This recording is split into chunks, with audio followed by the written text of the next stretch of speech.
Stark Molecular Laboratory.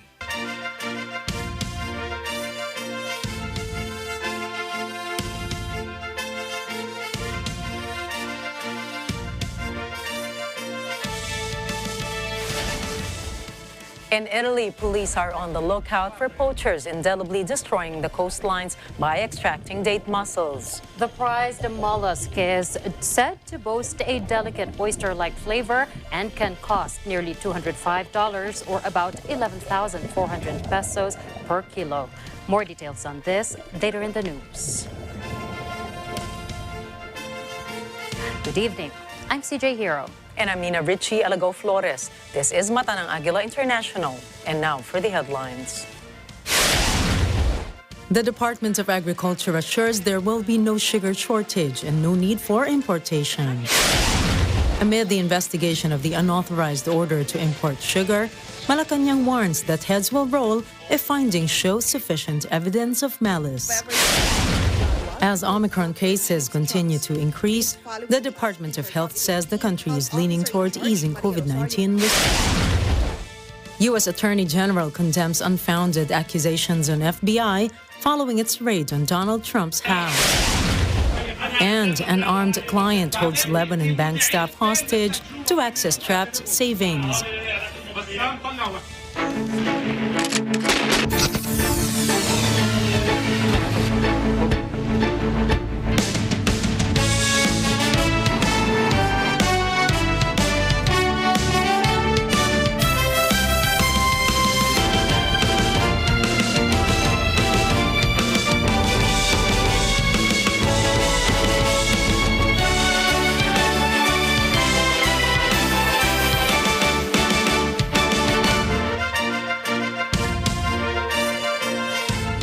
The country has an ample supply of sugar as harvesting season has begun.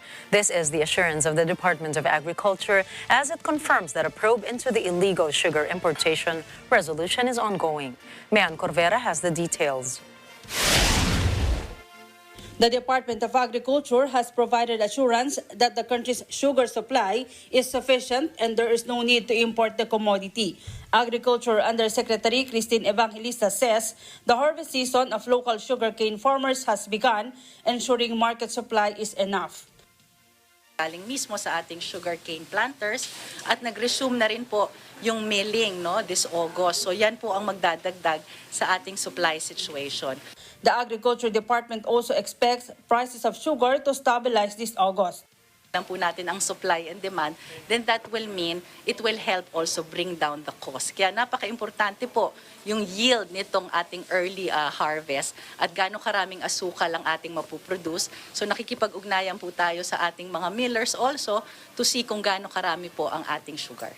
Evangelista has also confirmed that the alleged resolution authorizing the sugar importation is being investigated. She says they are focusing on the supply chain while they are awaiting the results of the probe. Investigation is ongoing and we will wait for the results. Presidential sister and Senator Amy Marcos urged President Ferdinand Marcos Jr. to sack the DA officials involved in the issuance of the controversial resolution. The senator says the fraudulent use of the office of the president to justify the importation of sugar is ultimate proof that agricultural smugglers are loading it over at the Department of Agriculture. Based on the information she received, prices per kilo of sugar rocketed to 100 pesos as manufacturers hoard the commodity in cahoots with some DA officials. Mayan Corvera reporting for Mata ng Agila International, trusted, connected, on point. Malacanang assures the public that heads will roll if the investigation into the unauthorized order to import sugar warrants doing so. Eden Santos reports. The Marcos administration is awaiting the results of the probe into the alleged order to import 300,000 metric tons of sugar, which the palace says is illegal. Press Secretary Trixie Cruz Angeles said those responsible would be dismissed from office once proven that there is malice and impropriety in the issuance of Sugar Regulatory Board Resolution Number 4. The chief executive immediately ordered the probe prior to calls from presidential sister and Senator Amy Marcos to reshuffle officials of the Department of Agriculture. Well, ang response really has already begun. The moment na nalaman ng presidente na may maling nangyari dito, nag-order kaagad ng investigasyon. Sino-sino ang involved dito? Ano yung extent ng kanilang involvement? Was it attended with malice? Or was it negligence? Was it simply just bad judgment? Kailangan malaman po natin itong mga to. At kung sino po ang involved dito. So that's how things stand right now. Continuing po yung ating investigation. Ito na po yung response. We laud, of course, Senator Amy, her concern over this. Tama naman po siya. But we'll probably go beyond that. Probably if there are sufficient findings, then heads will roll. The investigation will not only focus on the illegal resolution on sugar importation. Agila said it would also cover the alleged conspiracy between DA officials and smugglers of agriculture products. I'm sure the President has already noted this. Wala lang po kaming ipapahayag pa sa ngayon tungkol sa mga plano because the investigation will probably cover a more extensive review than simply the resolution that was issued by the Sugar Regulatory Board. The palace official said the public could expect President Marcos to curb corruption and any wrongdoings in the agriculture sector after the investigation. Eden Santos reporting for Mata ng Agila International. Trusted, connected, on point. The Department of Health believes that the country could gradually ease its COVID-related restrictions as cases of highly transmissible Omicron subvariants BA5, BA4, and BA 2.12.1 continue to mount. Madeline Villar Moratillo reports. The Department of Health will carefully study proposals to ease COVID-19 restrictions. This following the issuance of guidance by the U.S. CDC lifting quarantine requirements for individuals with exposure to a patient positive for COVID-19, even for those unvaccinated. Health Officer in charge, Maria Rosario Berjere, says the country is also leaning in the same direction. However, the move will be gradual until the country achieves its target for booster shots against COVID-19. Yung ating protocols ngayon ay medyo aligned naman. Yung sa kanila, wala nang test to stay. Di naman po natin kahit kailan nirekomenda. And the DOH never supported the screening of asymptomatics. So hindi naman po natin talaga yan ibibigay as part of our recommendations. Pangalawa, yung kanilang quarantine. Yung kanilang quarantine halos pareho sa atin in terms of vaccinated individuals.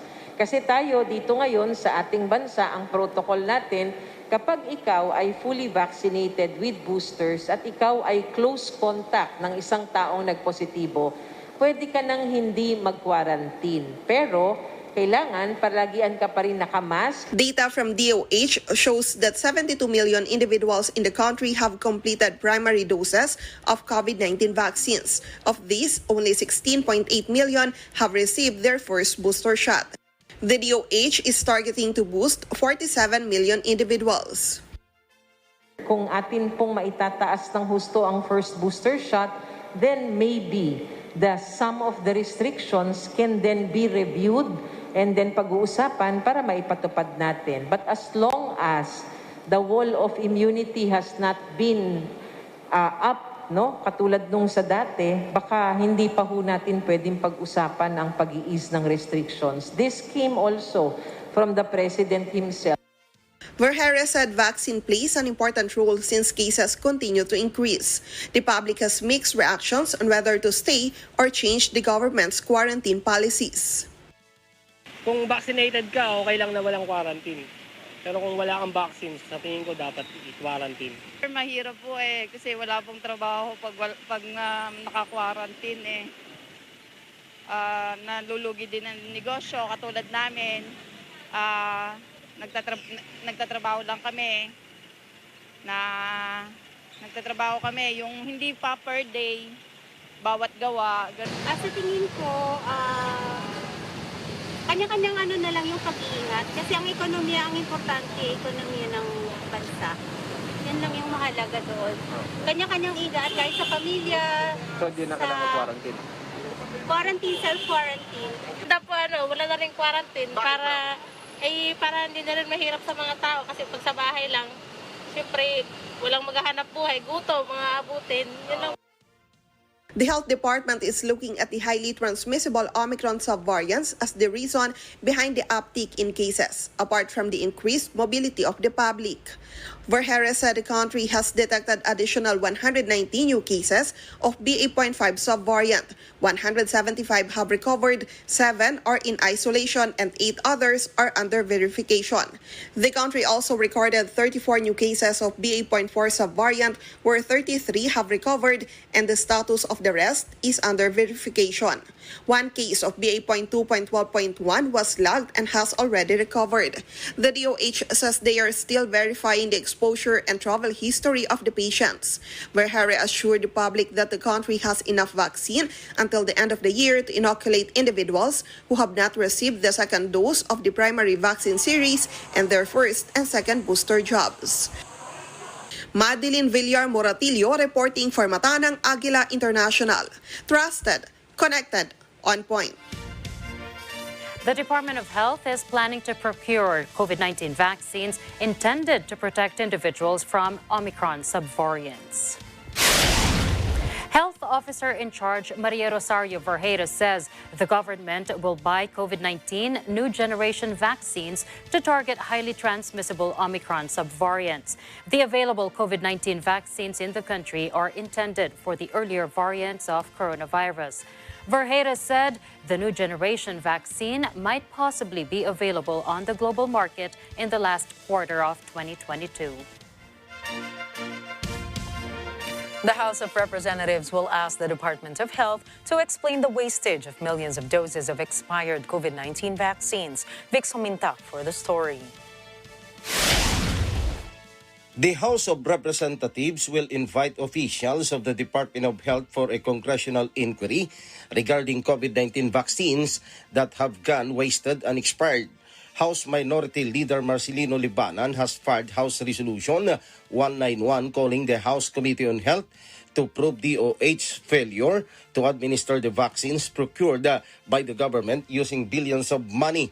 The DOH aims to inoculate COVID-19 booster shots to 23 million fully vaccinated individuals in the first 100 days of the Marcos administration.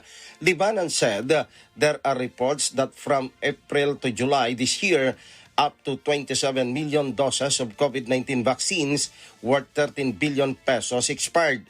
The Solon said the government should do something to minimize vaccine wastage.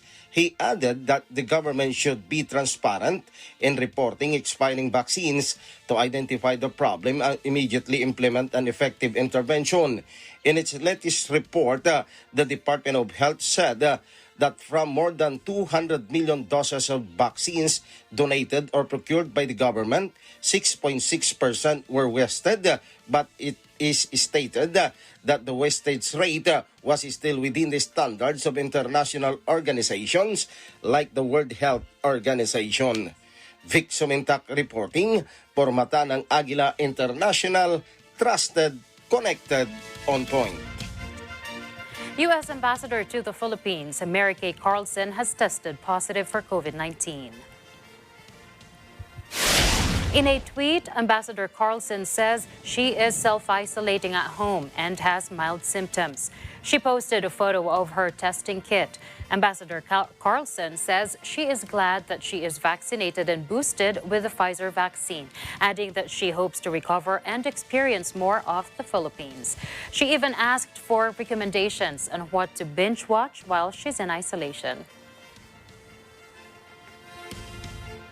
President Ferdinand Marcos Jr. has appointed Undersecretary Renato Solidum as the Secretary of the Department of Science and Technology. Press Secretary Trixie Cruz Angeles confirmed reports of Solidum's appointment. The appointment paper was dated July 22 and was signed by Executive Secretary Victor Rodriguez. Solidum is a geologist and served as director of the Philippine Institute of Volcanology and Seismology, or PHIVOLCS. He was also an Undersecretary of the DOST for Disaster Risk Reduction and Climate Change Adaptation.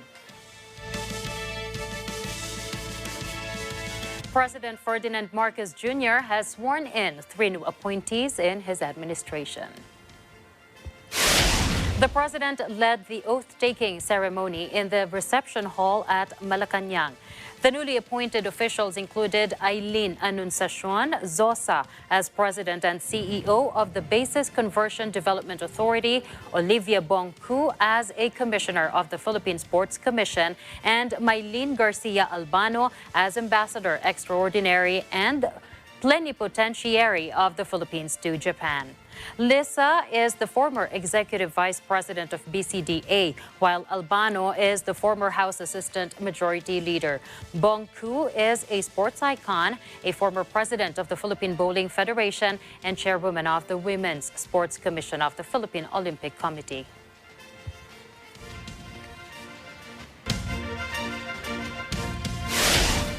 Coming right up, UN nuclear watchdog warns of grave hour amid fresh shelling of Ukrainian nuclear power plant. Roller coaster crash at German Legoland injures 34 people. And New York struggling to accommodate surge in migrants. Mata ng Agila International will return.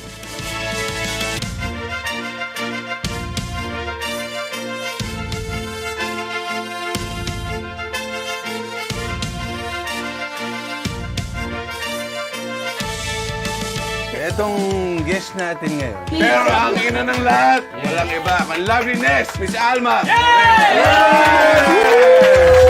pong sumingit. Isa lang yung tweet. Salamat. Wala pong barcode to. Ay, isa lang naman ang klase ng mansanas. Bibigyan kita ng 1 milyon. Layuan mo ang anak ko. Kung gagawin nyo 1.5, sige o, inyo na yung anak nyo.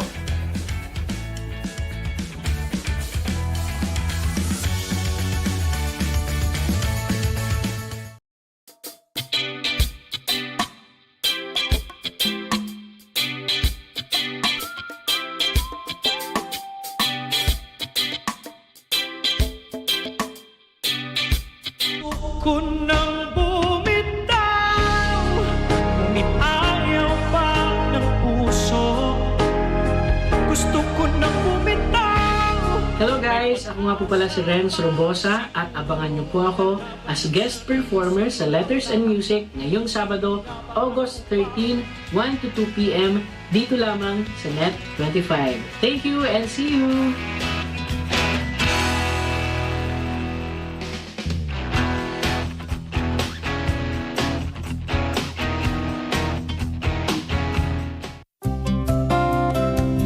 Abangan ang mga istorya ng pagbangon sa Season 2 ng Lingap Stories tuwing Linggo, alas 5 ng hapon sa Net 25.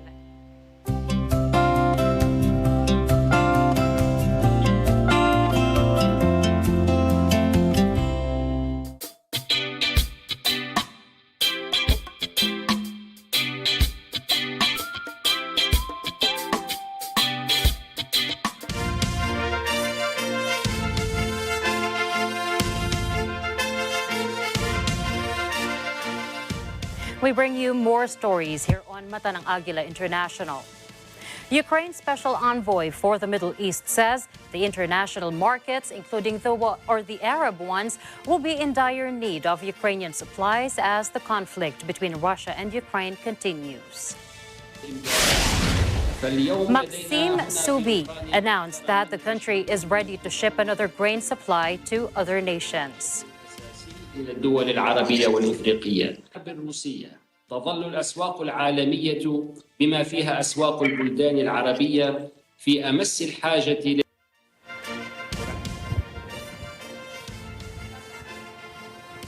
Subi expressed his worries that the middle class will suffer from supply shortages, and lack of food supplies will also lead to political chaos, which might have undesirable consequences up to the collapse of governments and regimes. Some ships have been able to leave Ukrainian ports in recent days after a deal with Russia brokered by the United Nations and Turkey. Several members of the Arab League are heavily dependent on wheat imports from both Russia and Ukraine and have been reeling from food insecurity since the conflict between the parties began. But while the United States has sought to isolate Russia on the global stage over the war, it has faced less success in the Arab world, where many countries are hesitant to strain relations with Moscow. The head of the UN nuclear watchdog says the agency must be allowed to inspect Ukraine's Zaporizhzhia nuclear plant. Rafael Grossi says fighting near the plant has created a dangerous situation. I ask that both sides cooperate with the IAEA and allow for a mission to the Zaporizhzhia nuclear power plant to proceed as soon as possible. Meanwhile, Ukrainian President Volodymyr Zelensky warns Russia is putting all of Europe under the threat of nuclear catastrophe with its occupation of the nuclear plant. U.S. Secretary of State Antony Blinken says support for armed groups in the Democratic Republic of Congo must cease during talks with Rwanda over accusations it is backing rebels in the troubled country. Blinken also says he had voiced serious concerns about human rights during a meeting with President Paul Kagame and raised the high-profile case of imprisoned Hotel Rwanda hero Paul Rusesabagina. The top U.S. diplomat was in Kigali on the final stop of a three-nation African tour that follows a swing through the continent by Russian Foreign Minister Sergei Lavrov. By all sides, including the FTF. U.S. Attorney General Merrick Garland has condemned what he calls are unfounded attacks on the FBI following the search of Donald Trump's Florida home. Garland says he personally approved the search.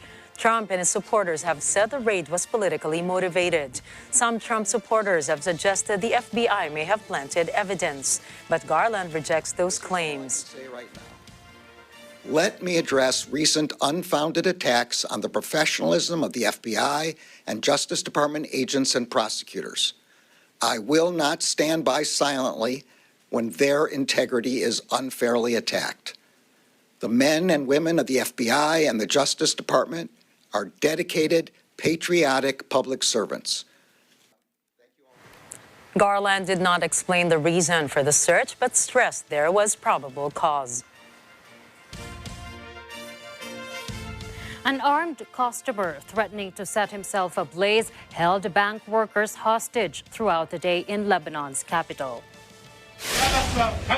The enraged customer, who was only identified as Bassam, demanded to withdraw his trapped savings to pay hospital fees.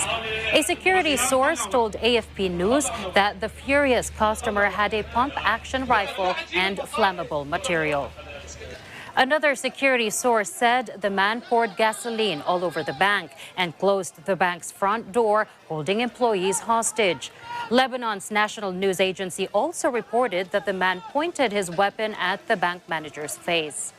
It said the man stormed the bank because his father was admitted to the hospital some time ago for an operation and could not pay for it.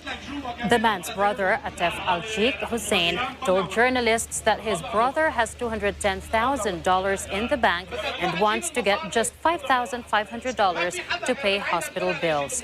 Official media said the suspect turned himself in when the bank agreed to give him $30,000 out of his more than $200,000 in trapped savings. The incident is the latest between local banks and angry depositors unable to access savings that have been frozen in Lebanese banks after the country's economy collapsed in 2019. Hope is fading that any of the 10 workers trapped in a northern Mexico coal mine will be found alive. It's been 8 days since a mine shaft was flooded when workers doing excavation work hit an adjoining area full of water.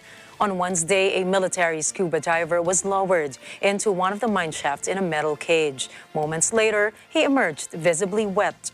The rescue team made 4 attempts to explore the mine, but was hampered by obstructions and debris. Defense Minister Luis Crescencio says rescuers will keep trying to gain access. More than 30 people have been injured in a roller coaster crash at a Legoland theme park in southern Germany. Take a look. Police say 32 people were slightly injured, while 2 others sustained serious injuries. According to a statement, one roller coaster car collided with another at the entrance of the park. The cause of the accident is not clear. 3 helicopters were dispatched to the scene to assist fire and rescue crews. Former Chancellor Gerhard Schroeder has sued the German parliament for removing some of his official post-retirement perks over his links to Russian energy giants. A spokesman for the court confirmed that Schroeder's lawyers filed the complaint with an administrative Berlin court. In its decision to strip him of the perks, the committee concluded that Schroeder, who served as chancellor from 1998 to 2005, no longer upholds the continuing obligations of his office. Most of Schroeder's office staff had already quit before the final ruling was made. Schroeder has come under heavy criticism for his proximity to Russian President Vladimir Putin and his involvement with state-backed energy companies. Despite resigning from the board of Russian oil company Rosneft and turning down a post on the supervisory board of gas giant Gazprom in May, Schroeder has maintained close ties with the Kremlin. Michael Nagel told public broadcaster NDR that the decision to suspend Schroeder's taxpayer-funded office and staff in May was contrary to the rule of law. Nagel said Schroeder heard of everything through the media, noting that the Social Democrat had asked for a hearing before the Budget Committee responsible, but was not given the chance to express himself. The former president of Sri Lanka is now in Thailand. Gotabaya Rajapaksa had been in Singapore for the past month after protesters drove him out of the country. The deposed leader arrived Thursday in Bangkok after his visa ran out in Singapore. Rajapaksa fled Sri Lanka following widespread protests over a deepening economic crisis. He first went to the Maldives and then Singapore. Last month, protesters ransacked his official residence, angry over acute shortages of food, fuel, and medicine. He tendered his resignation a short time later. The Thai Foreign Ministry says Rajapaksa had requested permission to visit the country and gave an assurance he would not seek political asylum. Dozens of migrants from Texas arrive in New York on buses chartered by Republican leaders who are vying to make a political point on U.S. immigration policy. Gustavo Mendez, who left Venezuela and traveled 41 days north, is one of them. He said that he chose to take the free bus ride to the city because he does not have the resources to go anywhere else. For one Venezuelan migrant named John, they arrived in the U.S. with no money, but he opted for the choice, saying that in Mexico, the police practically rob, assault, and take people's money. According to local officials, since May, some 4,000 asylum seekers and refugees have arrived in New York City. Authorities say that they are planning to voice out plans to open new intake centers to accommodate the influx of people. Asylum seekers are allowed to be in the U.S. while they seek asylum and wait for their immigration cases to be seen. Iran plans to commission 3 more versions of a satellite launched this week by Russia. Tehran spokesman Ali Bahadori Jahromi said on Twitter that the construction of 3 other Kayam satellites with the participation of Iranian scientists is on the government's agenda. The Kayam blasted into orbit on Tuesday, prompting U.S. accusations that it is intended for spying. Iran nevertheless dismissed Washington's claim as childish. Washington also said Russia's growing cooperation with Iran should be viewed as a profound threat, but the head of Iran's space agency dismissed the accusation. Iran insists its space program is for civilian and defense purposes only and does not breach the 2015 nuclear deal or any other international agreement. Western governments worry that satellite launch systems incorporate technologies interchangeable with those used in ballistic missiles capable of delivering a nuclear warhead, something Iran has always denied wanting to build. Coming up, boat packed with 625 packages of cocaine seized off Panama coast. In Rome, suspected bank robber rescued after the tunnel he is digging collapses. And 10,000 hectares burned in a UNESCO-listed park in Portugal. More stories from around the globe when we return.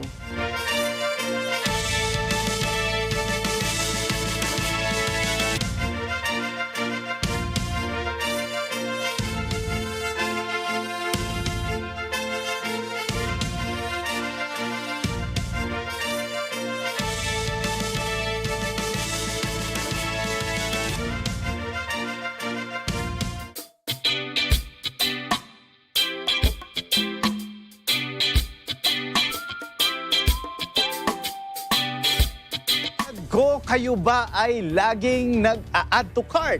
Palagi ka rin bang may reminder na 0808 o payday sale? Magmula ng pandemic, marami sa atin ang biglang namulat sa mundo ng online shopping o e-commerce. What's behind enabling an e-commerce for brands and retailers? How do we manage it efficiently? Let us find out about the world of e-commerce. Sa pagkakataong ito, makakasama at kakausapin natin ang isang e-commerce enabler, Mr. Steve C., the founder and CEO of Great Deals.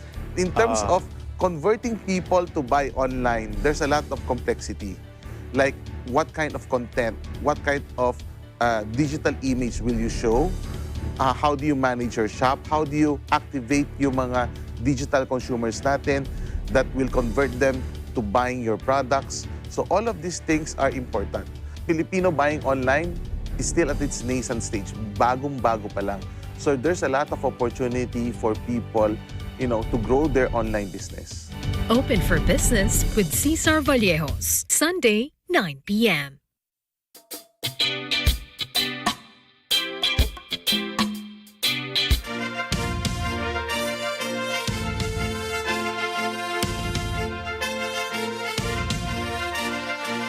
We now welcome you back with more stories here on Mata ng Agila International.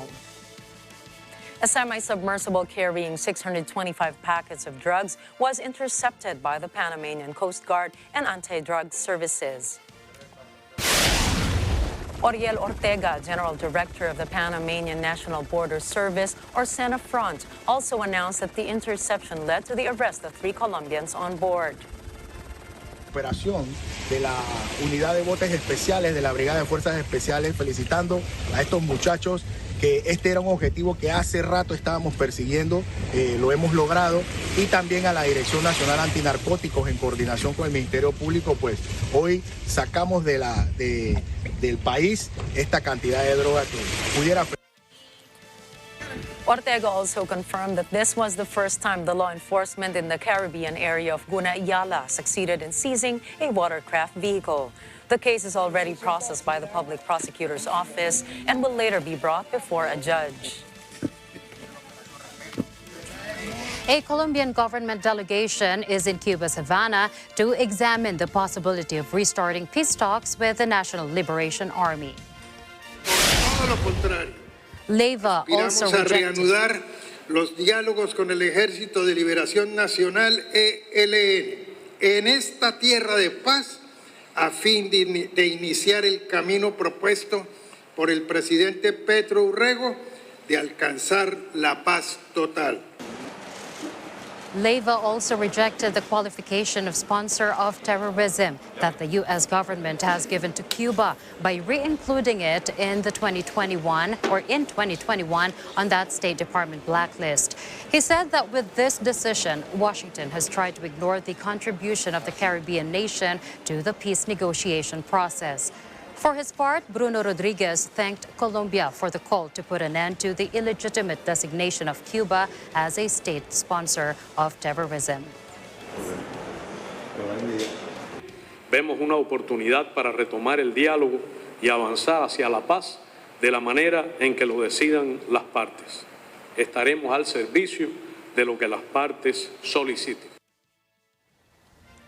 He added that former Colombian President Iván Duque, who succeeded Santos, manipulated politically and ignored the acts of state it signed under international law. That unfounded and unjust designation has generated incalculable costs and serious humanitarian consequence to Cuba. Rodriguez explained that further. An armed man who fled after attempting to reach an FBI office in the U.S. state of Ohio was killed in a standoff with police. The FBI said in a statement that upon the activation of an alarm and a response by armed FBI special agents, the subject fled. According to local media, the man was identified by two law enforcement officers as Ricky Schiffer. He fired a nail gun and brandished an AR-15 style rifle before fleeing by car. A police spokesman said the vehicle was pursued by law enforcement and that it stopped in a rural area. They were also, after a time, the negotiations failed. We were unsuccessful with that.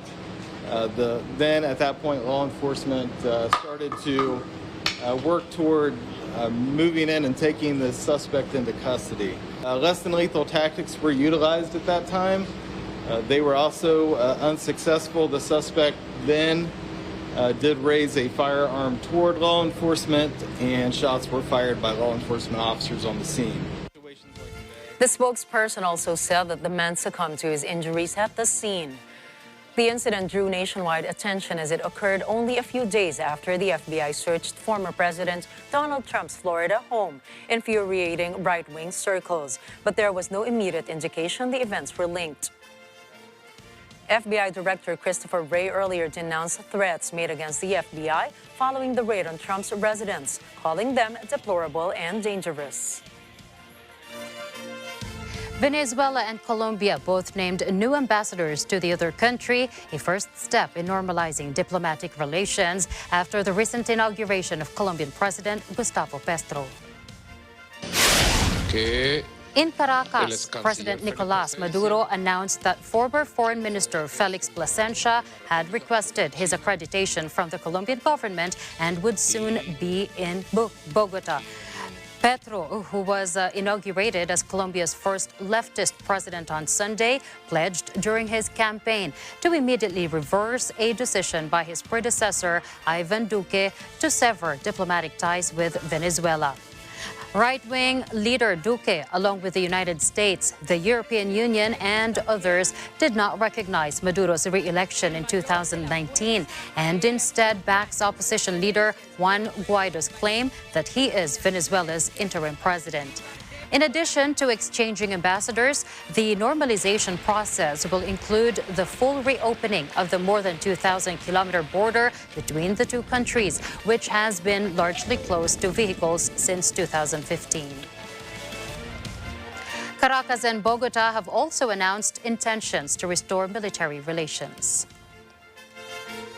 U.S. officials insist during a UN review that Washington is dedicated to battling racial discrimination. This amid mounting calls for reparations after centuries of systemic racism. The U.S. Special Representative for Racial Equity and Justice says addressing racial discrimination and disparity among Americans requires continuous effort. We strive to ensure that every American is protected against discrimination based on race, color, and national origin, along with other protected categories, as is codified under the U.S. Constitution. However, we continue to grapple with the gap between our stated ideals and the lived realities for Black, Indigenous, Latinx, Asian and Pacific Islander, and other Americans of color. Wade Henderson, former president of the Leadership Conference on Civil and Human Rights, mentions what he says is re-emergence of instances of white supremacy in the country. There is long-standing recognition that the transatlantic slave trade has created innumerable problems in the United States that continue to exist today. We are seeing the reemergence of instances of white supremacy that raise real concerns about whether the guarantees of the 13th, 14th, 15th Amendment to our Constitution that established equality principles for African Americans in particular be recognized and valued.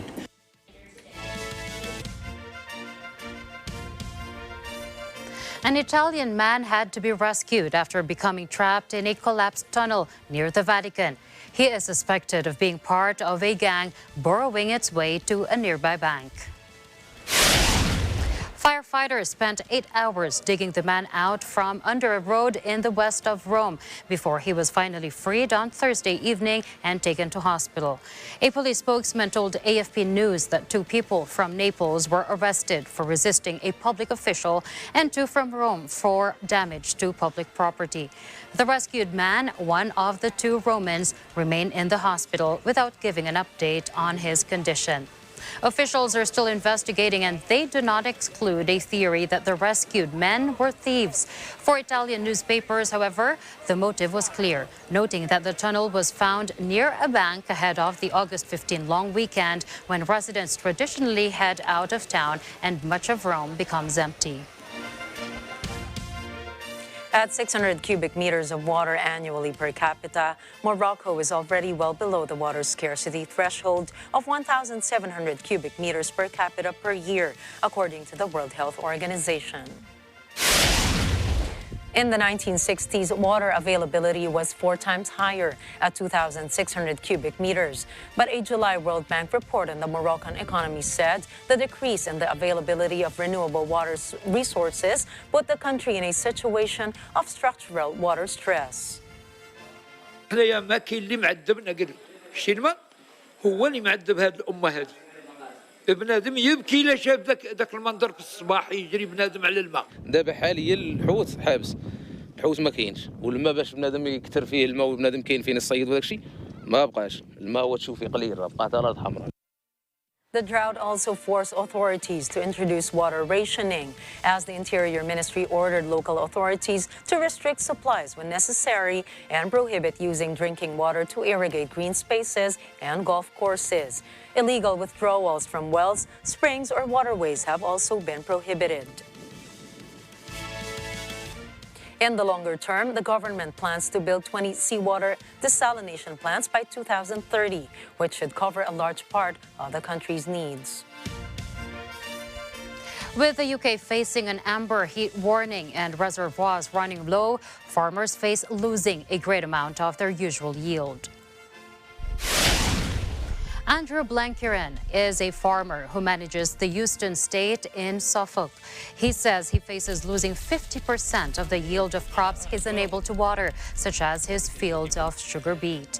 Blankiran says the lack of water and rising energy prices have also hit his business. The cost of electricity, which is used to pump water around the farm, has more than quadrupled from £80,000 last year to £370,000 this year. Fire ravages the Serra da Estrela National Park in central Portugal. Over the past 5 days, more than 10,000 hectares have gone up in smoke. That is the equivalent of 10% of this Portuguese natural heritage site, which is also a UNESCO geopark area. The fire comes as one of many, as Europe continues to experience a summer of record-breaking heat.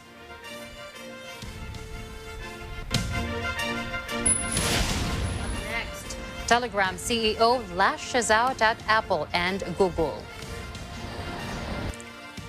Johnson & Johnson to discontinue talc-based baby powder globally in 2023. And Tortang Talong named the best egg dish in the world. Find out more about these stories when Agila International returns.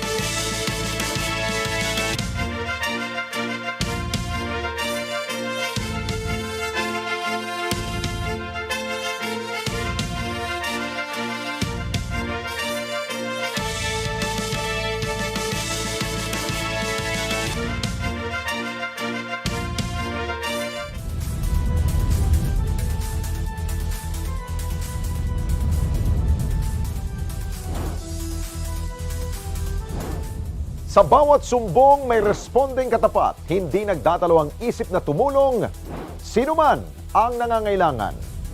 Pagguho ng isang pader na muntik nang makaaksidente ng mga pamilya na nakatira sa gilid nito, inimbisigahan ng responde.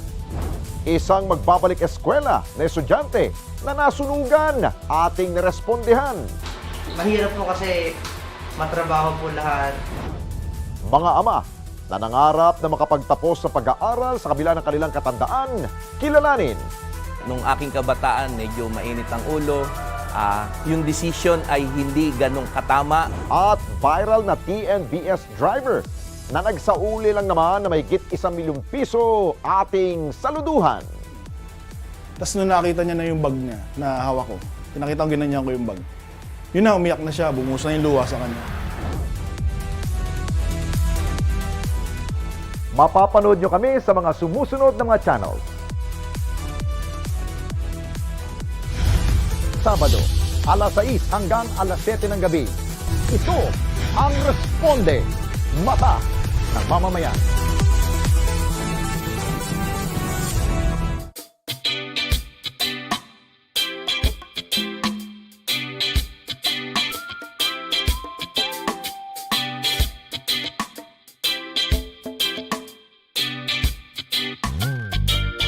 Guest natin ngayon. Pero ang ina ng lahat, walang iba, ang loveliness, Miss Alma! Pwede ko mong sumingit. Isa lang yung mga tweet.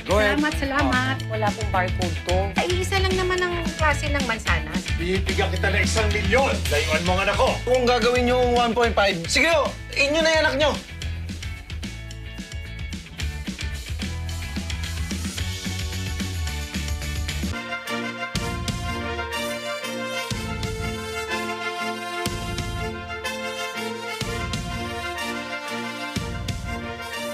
Welcome back to Mata ng Agila International.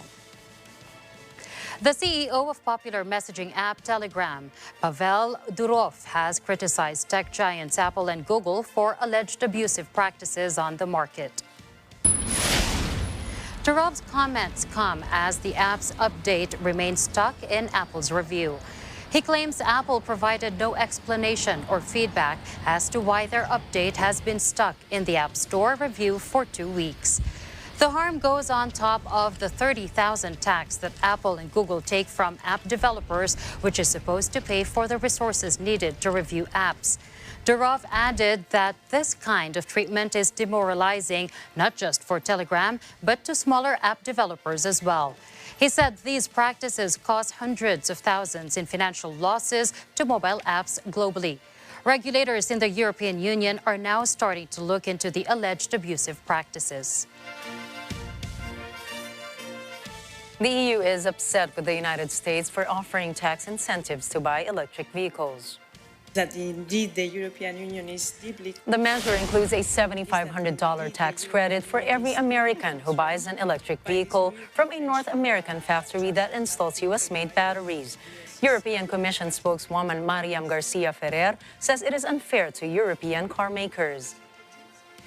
That indeed the European Union is deeply concerned by this new potential transatlantic trade barrier that the U.S. is currently discussing, which was approved by the Senate, but might be voted soon by the House of Representatives.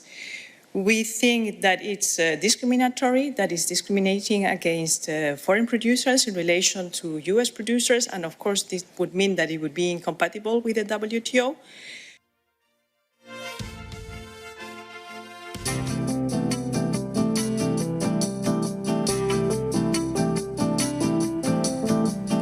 Off the rocky coast of southeastern Italy, 2 scuba divers from the Financial Crimes Police bob in and out of the blue waters under the curious gaze of vacationers.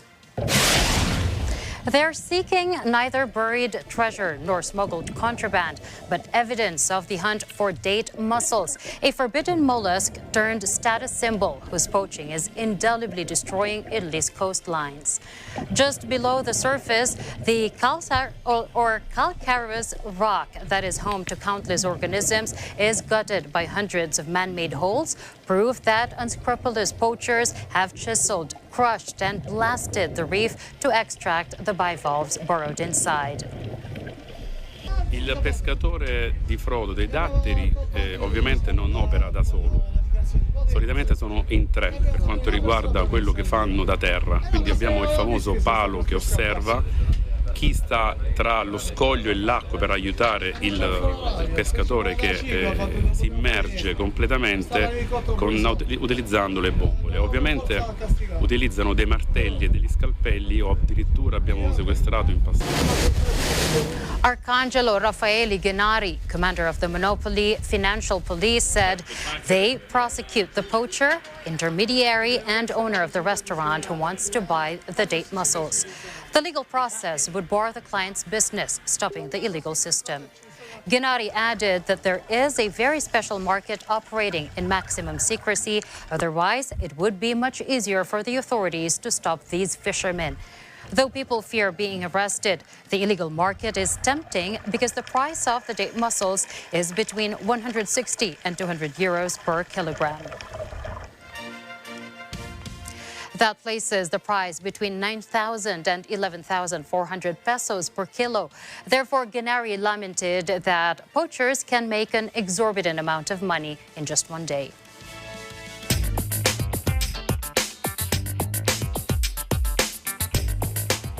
Billionaire Lee Jae-yong, the heir and the de facto leader of Samsung Group, received a presidential pardon.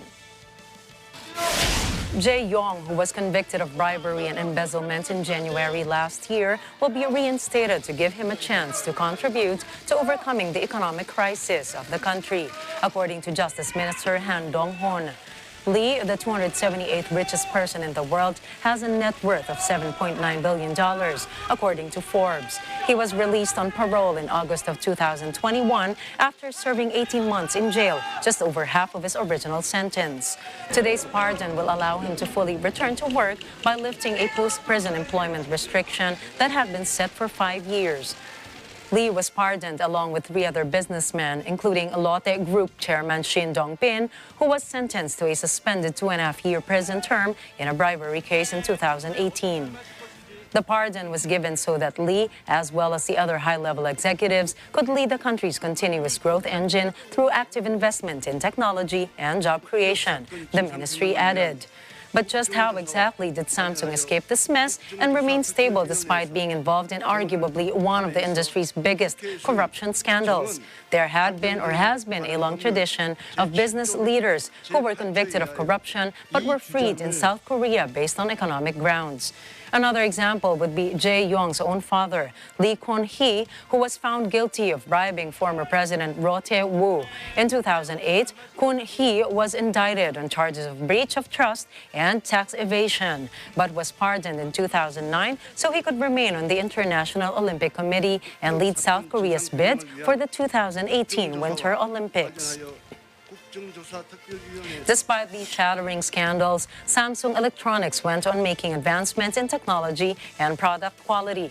In fact, Forbes lists Samsung's financial summary at $254.2 billion in revenue, $358.9 billion in assets, and $34.3 billion in profits in 2022.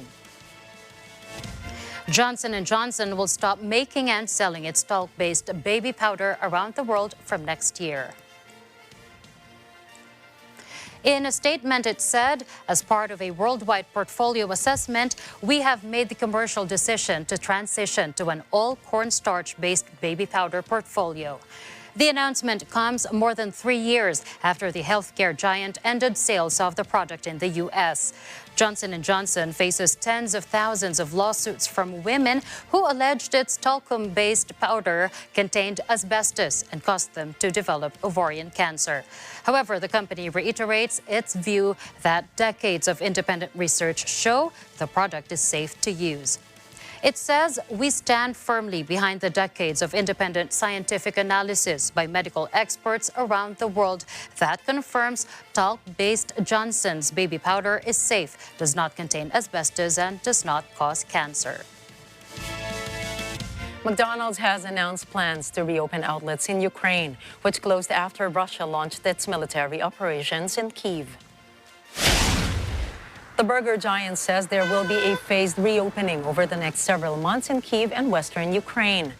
The fast food chain hopes the move will help restore a small but important sense of normalcy in the war-torn country. Senior Vice President Paul Pombroy said in a message posted on the firm's website, "We have spoken extensively to our employees who have expressed a strong desire to return to work and see our restaurants in Ukraine reopen, where it is safe and responsible to do so." Before the conflict began, the chain had more than 100 restaurants in Ukraine. The company has continued to pay wages to more than 10,000 staff members since then.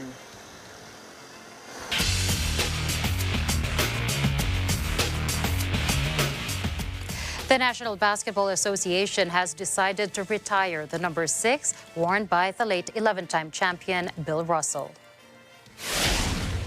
This will be the first time in the league's history that a player's jersey number will be retired across all teams. After the announcement, no player can wear the number in their uniform. The NBA, however, clarified that current players who are using the number 6 can carry on unless they decide to change it. LeBron James of the Los Angeles Lakers is right now the most high-profile player wearing number 6. In addition, all teams will wear a Bill Russell jersey patch next season, and NBA courts will have clover-shaped logos with the number 6. Bill Russell of the Bolton Celtics passed away last July 31st at the age of 88. He's regarded as one of the greatest players of all time.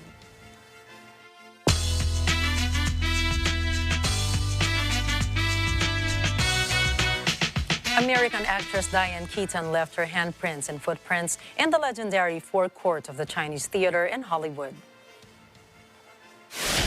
The handprints and footprints ceremony was to celebrate Mac and Rita at TCL Chinese Theater in Hollywood, California. Members of the media photographed the cement block with a preserved signature, handprints and footprints of Keaton. In her acceptance speech, the actress dedicated the recognition to her parents.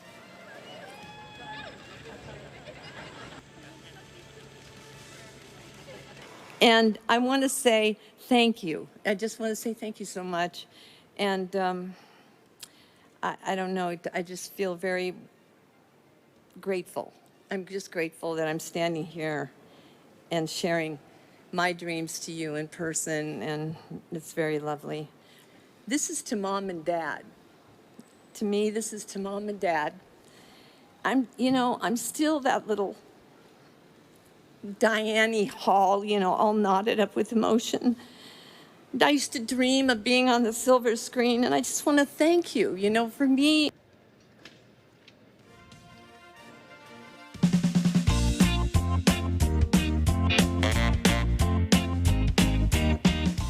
Tortang talong is a Filipino dish that is so easy to cook. You shed your eggplant's roasted skin, crack some eggs, dip the eggplant in the mixture, toss in a little bit salt and pepper, and then you fry it. Then you're good. And yes, this humble tortang talong is making waves in the international culinary scene.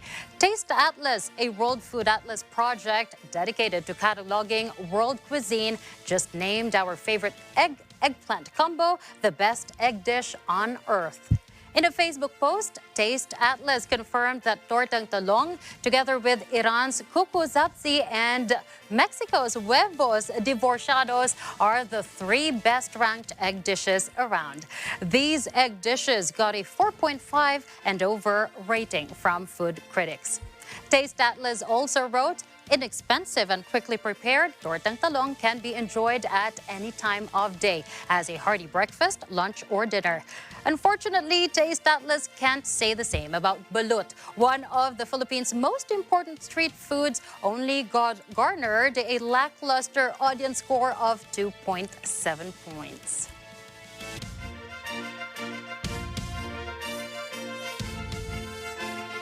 Well, balut was a no-no for most of the critics and ranked as #1 of the worst on the list. Well, at least tortang talong saved the Philippines by being #1.